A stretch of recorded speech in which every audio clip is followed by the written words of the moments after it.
Tambang minyak tradisional yang dikelola sekelompok warga di Desa Alur Canang Kecamatan Birembayan Kabupaten Aceh Timur, Kamis malam 30 Mei 2024 terbakar.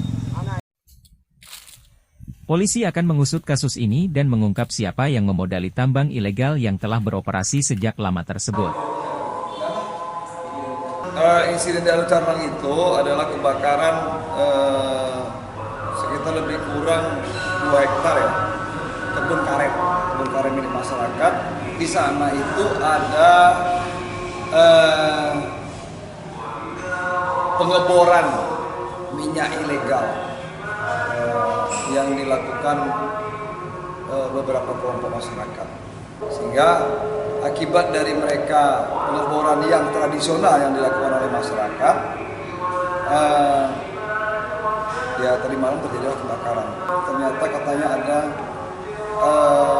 mesin dari percikan api tersebut kemudian menyambar kepada minyak yang mereka borok itu. Alhamdulillah tadi malam pukul 22.30 api sudah reda. Kemudian hari ini anggota bekerja melakukan olah TKP, kemudian melakukan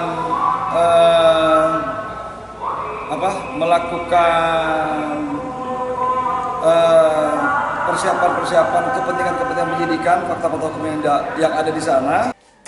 Seorang korban atas nama Suhendri 22 tahun dirawat di Rumah Sakit Umum Kota Langsa setelah pingsan akibat menghirup asap saat kebakaran terjadi.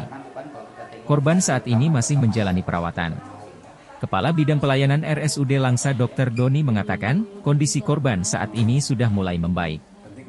Sekitar jam 10 malam ada yang dirujuk kemari akibat daripada korban kebakaran tersebut. Jadi keluhannya karena kebakaran, jadi setelah kita telusur tidak ada yang lain, tidak ada luka-luka maksudnya. Jadi keluhannya itu hanya masalah pernapasan.